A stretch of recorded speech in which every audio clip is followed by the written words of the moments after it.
নায়িকা নিয়ে আপনাকে নিয়ে গুঞ্জনের বিষয়টা? কত ধরনের গুঞ্জন দেখি, এই দেখি সম্পর্ক ভেঙে গেছে।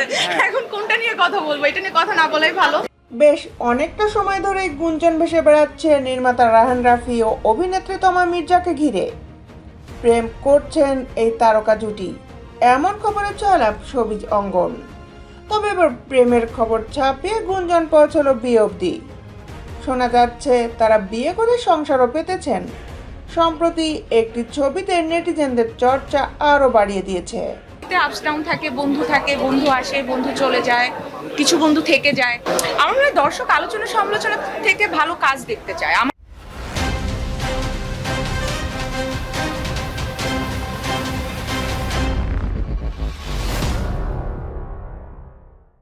গতকাল সোমবার তুফান নির্মাতা রায়হান রাফির জন্মদিন ছিল।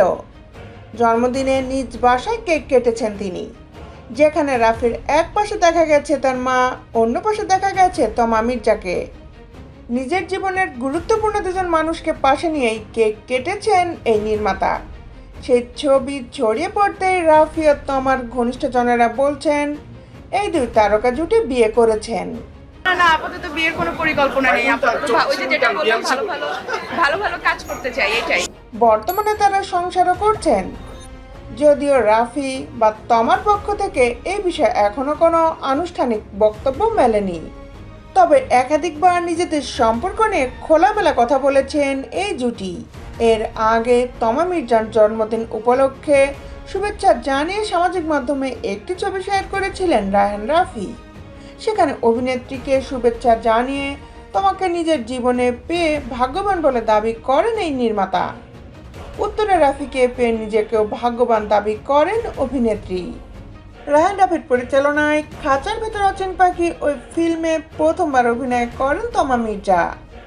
এরপর 7 নম্বর ফ্লোরে দেখা যায় অভিনেত্রীকে। সর্বশেষ এই পরিচালকের নির্মিত সুড়ঙ্গ সিনেমায় অভিনয় করেন তমা, যেখানে তার বিপরীতে ছিলেন ছোট পর্দার জনপ্রিয় অভিনেতা আফরান নিশো। দেশ বিদেশের আপডেট নিউজ পেতে আমাদের সাথেই থাকুন। Justice television, Dhaka.